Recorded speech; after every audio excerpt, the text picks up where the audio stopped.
Is my mom all settled into our place? Jake questioned, having made the decision to move his mother into our home without even considering my opinion. All the preparations for the move had been thrown onto my shoulders. Yes, she's all settled in. I've just finished sending all my stuff back to my parents' place too, I answered. What? He was clearly taken aback, probably never expecting that I'd move back to my parents' home. After the initial surprise, a snide laugh escaped his nose as he looked down on me. What are you talking about, Ashley? You can't possibly live on your own. Little did Jake know about my determination, how much I've been earning on my own lately. You, spending all day staring at a screen on your phone or computer? You can't possibly manage on your own, Jake sneered. Well, I'd just have to show him, wouldn't I? There's no way I'm turning to him for help anymore. I'll prove that I can survive on my own. My name is Ashley, and I'm 46 years old. I've been married for about 20 years. There are no children between my husband and me. My husband, Jake, an elite banker, has a penchant for fussing over details, whether it's his personality or his profession. He seems to still adore his 56-year-old mother. My mother-in-law lives alone at her house that is a distance from us. My father-in-law passed away 3 years ago. As an only child, Jake has been repeatedly urged by his mother to show her a grandchild soon. However, there was a reason why we couldn't fulfill her wish. The reason is quite simple. Jake said he didn't want a child, even though he always plays the dutiful son to his mother and says, "Yeah, we should have a child soon." Whenever the subject of children comes up, when it's just the two of us, he changes tone, saying, "I said that in front of Mom, but having children is just a hassle. Well, I don't need that." So here we are, at our age, childless. If we decided to have a child now, it would be a high-risk pregnancy. The risks are obvious. So, at some point, we just gave up on having children. Plus, I think somewhere deep down, I didn't want a child with Jake. There were plenty of reasons to feel that way. For instance, when I went to introduce myself before we got married. Hey, Ashley, I don't think you're a good match for Jake. The banker's wife should be more, this won't last long. She whispered to me so Jake wouldn't hear. But to Jake, she would say sweet words like, as long as Jake is happy, that's all that matters. It's exhausting dealing with two-faced people like her. It was the same about not having children. I want to see my grandchild soon. When will you show me? I know, Mom. I'm sorry. Ashley says she doesn't want any, Jake would say, blaming it on me. I gradually started to dislike Jake, who put the blame on me when he was the one who said he didn't want children. I don't know if it's because he loves his mother so much, but I wonder if this is what people call a mama's boy. His mother's words are absolute for him, and he won't stand up for his wife, me. Ashley, why don't you want children? She said it's because it seems like a hassle to have them. Well, you're such a cold person. Jake, are you sure you want to be with this woman? It's fine. If I weren't here, Ashley couldn't survive. It can't be helped. Oh, how kind of you, Jake. Ashley, you need to thank Jake properly. That's right. Who do you think is supporting you? Yes, they would laugh at me together. And it wasn't just that. They did the same about my mother. Ashley is such a terrible person. I bet the person who raised her is even worse.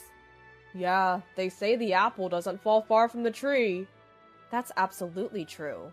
Jake is just like his mother. But I couldn't stand them talking ill about my own mother. I should have spoken up at the time, but I was too preoccupied with taking care of my father-in-law. While I was there, I was in charge of caring for him. My father-in-law couldn't do anything on his own. He was suffering from a rare disease where his muscles were gradually stiffening. As a result, my father couldn't manage to eat or eliminate on his own. When I wasn't around, I didn't know if my mother-in-law looked after him or if they had a caretaker visiting. However, knowing my mother-in-law, I bet they had a caretaker. I couldn't imagine her taking care of him herself. If she had a shred of empathy, she wouldn't have left all the care to me alone. Knowing I couldn't voice any objections, Jake started feeding her all sorts of stories about me. I can't stand this anymore.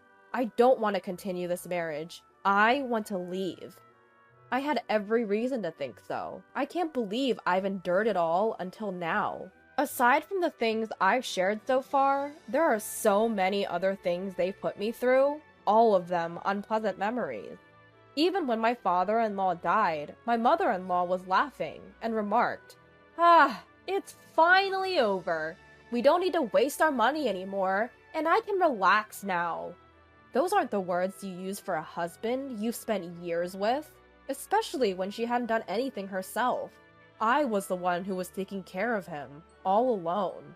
Her comment about the money not being wasted probably means she had hired a caretaker after all.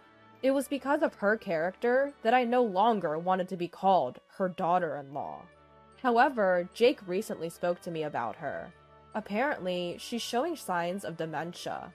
When I asked to what extent, he said she started to forget things more often. Upon hearing this, I thought it was probably in the early stages of dementia. I suggested that it might be better for her to move into a nursing home, where professionals could care for her. But Jake sighed in annoyance. "Don't you have any empathy? You live in our house, so you can take care of her here.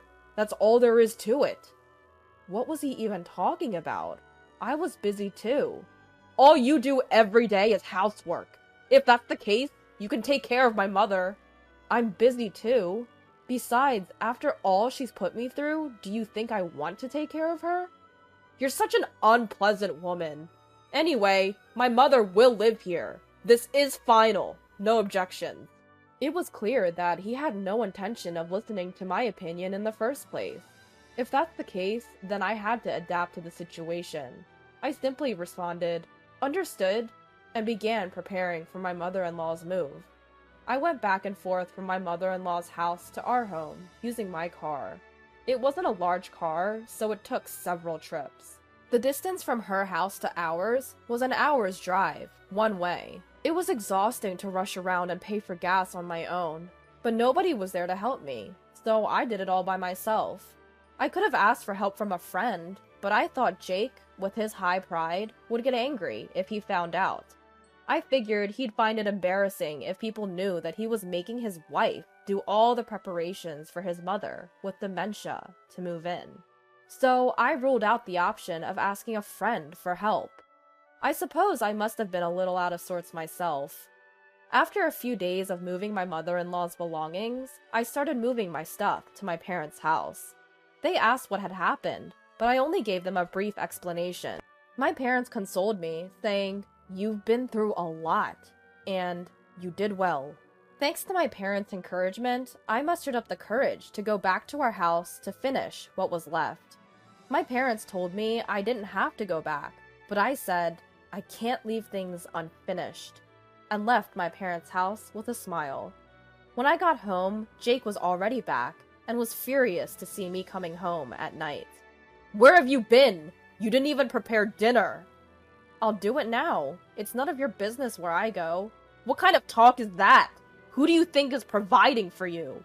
Jake always gets like this when he's angry. He yells, "Who do you think is providing for you?"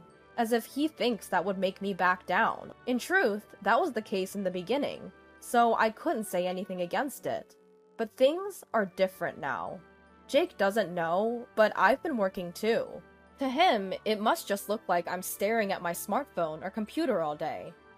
"So, what do you want to eat?" I asked, ignoring Jake's shouting. This only made him angrier. However, I was no longer willing to cater to his whims. In the past, I would have done anything to appease his anger. I moved as he wanted. I acted as he said. But I was tired of sacrificing for him anymore. "Enough! I can't eat with you. It'll taste terrible. I'll go eat outside." He spat out these words and stormed out of the house, slamming the door behind him. If this had been me from the past, I would have panicked. I would have run out and cried, looking for him. I knew that's what he wanted, but that wasn't me anymore. I thought, if I don't have to prepare dinner, then that's better. I grabbed my car keys to go get some food, but when I opened the door, Jake was there at the entrance. Why didn't you come after me? I sighed deeply, tired of his antics. You were the one who said that a meal with me would be distasteful. That's why I didn't come after you. I explained, frowning, as if to ask, don't you understand? He blurted out some incomprehensible nonsense about how I would usually chase after him. We went inside the house and Jake was still sulking.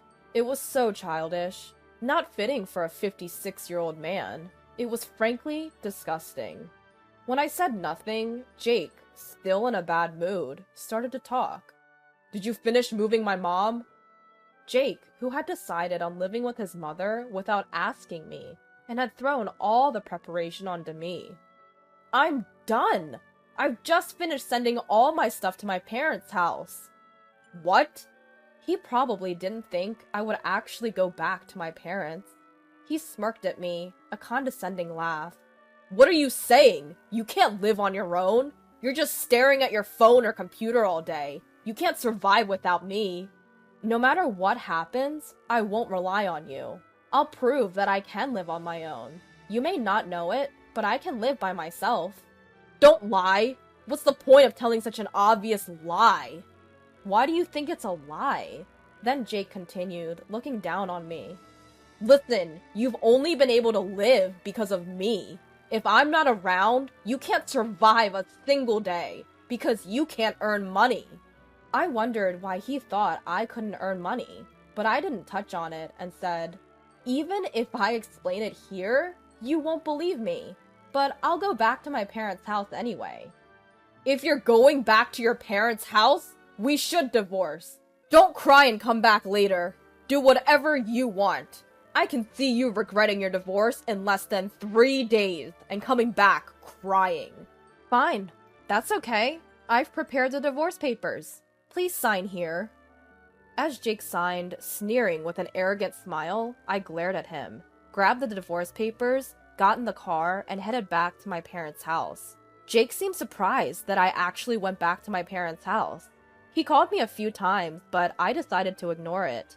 However, after about 2 days of silence, since I got back home, the phone calls from Jake started again. I initially did not answer, thinking he might be abusive. But then a voicemail from Jake came in. I decided to listen to it. Ashley, are you angry? I'll forgive you, so come back. That was it. I'll forgive you? He's the one who proposed divorce, and yet he's saying this? If you think about the situation, it's me who should be forgiving Jake, not him. Of course, I would never forgive him. As this unforgiving feeling bubbled up inside me, I decided to answer the next call. However, contrary to this resolution, I didn't hear from Jake for a while. I thought he had given up, but then the phone rang.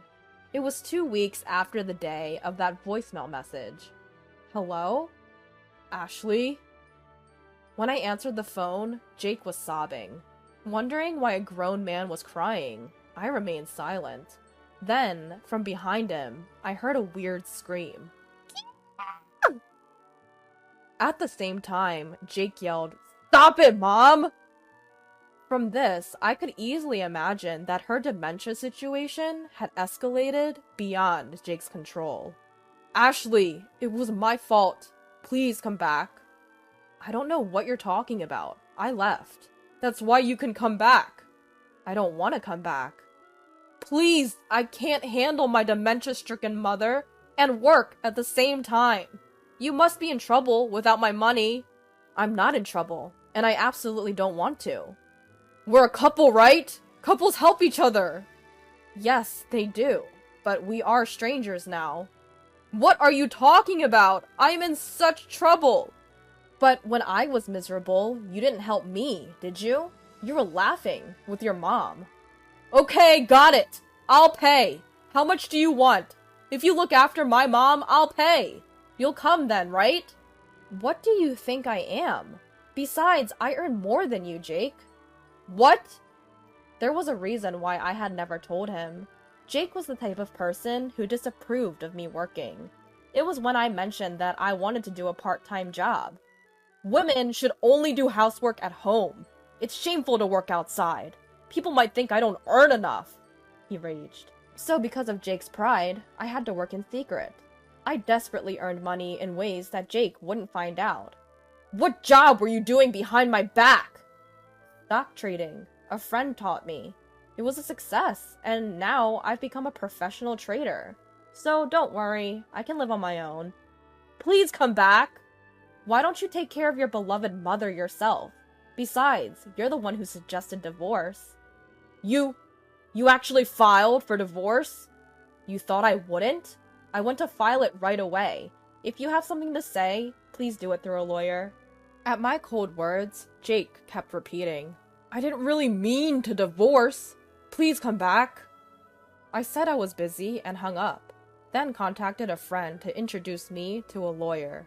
He agreed to represent me right away, and from then on, all communication was done through the lawyer.